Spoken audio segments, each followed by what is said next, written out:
UGRAD is essentially an exchange program between Pakistan and America, जहाँ पे Pakistani students and university students they go to America for 1 semester and वहाँ पे exposure हासिल करके they come back.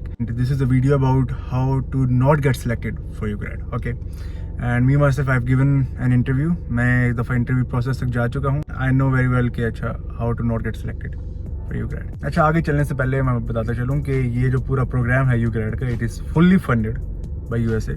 तो अगर you get selected unfortunately तो आपको कोई भी पैसे देने की ज़रूरत नहीं पड़ेगी. Keeping that thing in mind, here are the things which you need to follow to not get selected for UGRAD. अच्छा, तो सबसे पहले हमारे पास एलिजिबिलिटी क्राइटेरिया आ जाता है. बेसिकली थोड़ी सी चीज़ें एलिजिबिलिटी क्राइटेरिया के अंदर ये है कि you should be in your 3rd and 4th semester. आप सेकेंड ईयर में हो सकते हो, अपने सेकेंड ईयर ऑफ कॉलेज या फिर university what ever you call it, आप इसमें हो. उसके अलावा you should have a good CGPA. अच्छा, ये वैसे मेंशन तो नहीं है चीज़, लेकिन फ्रॉम एक्सपीरियंस मैं ये बता रहा हूँ कि अच्छा अगर आपने सेलेक्ट नहीं होना तो आप यानी कि आपको पूरा CGPA होना चाहिए, ठीक है.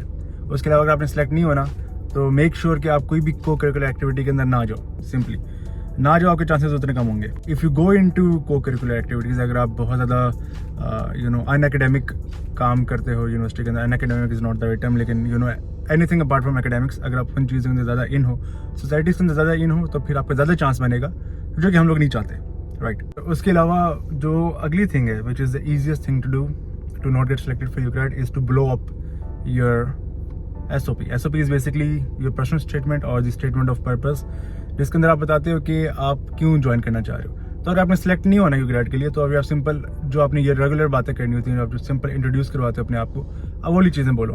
अगर आपने अनफॉर्चुनेटली सैडली अगर आपने सेलेक्ट होना है तो उसके अंदर फिर आप अपनी सारी अचीवमेंट्स लिखो कि आप अपना बहुत अच्छी तरीके से क्यूरेट करोगे. एंड 250 वर्ड्स की SOP होती है. और the best way to blow up an SOP is to get it written by someone else.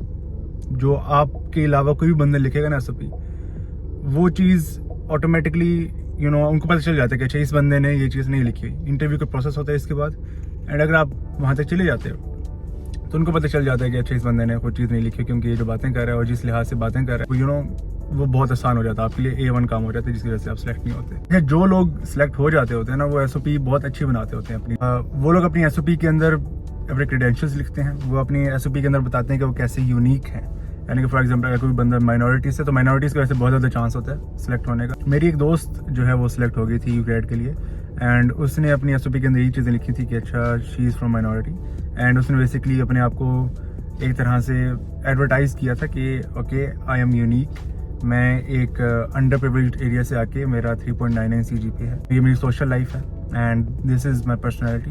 उसने अपने आप को बहुत अच्छे तरीके से एंडोर्स किया था, एंड फिर उसके बाद वो सिलेक्ट हो गई थी. सो अगर आपने नहीं सिलेक्ट होना तो आप ये सारी चीज़ें ना करें, ठीक है. अपनी SOP आप बहुत ज़्यादा बेसिक तरीन लिखें, एंड ये बताएं कि अच्छा मैं तो पाकिस्तानी हूँ. Coming back to the point, इसके बाद फिर हमारा SOP के बाद हमारा इंटरव्यू प्रोसेस शुरू हो जाता है, जिसके अंदर टोटल मेरे ख्याल से UGRAD के अंदर 36,000 एप्लीकेंट्स जाते हैं, एंड उसमें से कोई 210 लोग सिलेक्ट होते हैं इंटरव्यू के लिए. तो ऑलरेडी आपके सक्सेस का रेट काफ़ी ज़्यादा हाई है. और मुझे किसी ने टिप दी थी कि अगर आपने वीडियोस इंगेजिंग बनाना है तो आप डिफरेंट कैमरा एंगल्स भी ट्राई आउट कर सकते हैं. उससे द ऑडियंस थिंक्स सबकॉन्शियसली कि जो है वो चीज़ मूव हो रही है, चीज़ जो है वो डायनामिक है.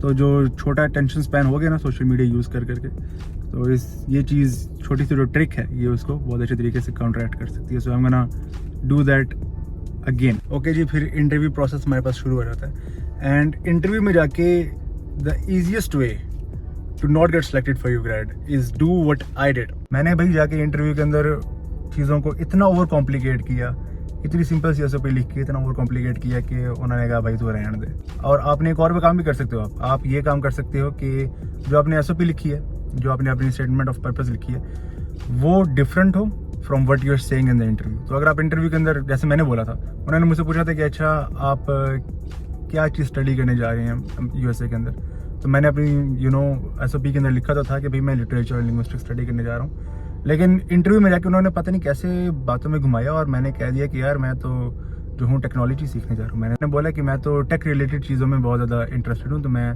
जो हूँ वो टेक वाले कोर्सेज़ के अंदर ज़्यादा इंटरेस्टेड हूँ, हालांकि मैं हूँ नहीं. और इंटरव्यूअर जो है उसको पता चल जाता है कि भाई ये बंदा जो है, ये बात इसकी गट फीलिंग से नहीं आ रही है. बंदा जो है ये सोच के बता रहा है, ये फील ऐसा नहीं कर रहा जैसे बोल रहा है। बहरहाल a few things that you need to avoid in order to not get selected in the interview is to not be confident. ठीक है, आप बिल्कुल ही अपना बॉडी पोस्चर गिरा के जाओ।